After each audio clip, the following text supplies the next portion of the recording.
पढ़ाई को लेकर एक बड़ा सवाल है जिस पर आज हम बात करेंगे। ये सवाल अक्सर स्टूडेंट्स को परेशान करता है। चलिए दो भाई बहनों की कहानी से इसे समझते हैं। ये हैं जुड़वा भाई बहन टिंकू और रिंकी।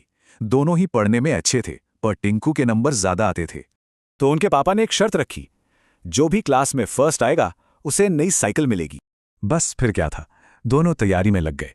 लेकिन दोनों के तरीके एक दूसरे से बिल्कुल अलग थे। असली फर्क था पढ़ाई को लेके उनकी सोच में। टिंकू एग्जाम पर फोकस करता था, रिंकी सीखने पर। टिंकू को पूरा यकीन था कि साइकिल जीतने का उसका ये शॉर्टकट ही काम आएगा। उसका सीक्रेट वेपन पिछले 3 सालों के क्वेश्चन पेपर्स। उसे लगता था सवाल तो रिपीट ही होते हैं। पर रिंकी अपने तरीके पर टिकी रही। उसे भरोसा था कि असली जवाब तो किताबों में ही मिलेंगे। एग्जाम खत्म हुए और फिर वो दिन आया जिसका सबको इंतजार था, रिजल्ट का दिन। और जैसा कि सब उम्मीद कर रहे थे, टिंकू फर्स्ट आया, रिंकी को मिला दूसरा स्थान। शर्त के मुताबिक टिंकू को साइकिल मिल गई।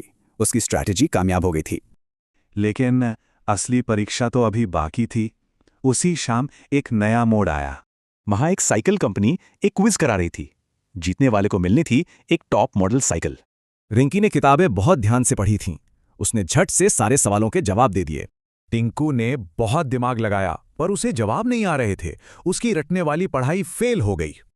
और फिर ऑर्गेनाइजर्स ने विजेता का नाम अनाउंस किया जिसने 100% सही जवाब दिए थे।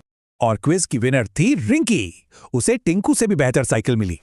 तो सबक साफ है, पढ़ाई सिर्फ नंबर लाने के लिए नहीं, बल्कि कुछ सीखने के लिए करनी चाहिए। तो सवाल यह है कि इस कहानी से हम अपनी पढ़ाई की आदतों को कैसे सुधार सकते हैं। रटने से हटकर समझने के लिए ये कुछ तरीके हैं। सिर्फ परीक्षा से आगे की सोचें, सवाल पूछें और आइडियाज को जोड़ें।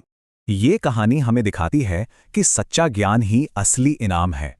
तो खुद से पूछिए, क्या पढ़ाई सिर्फ पास होने के लिए है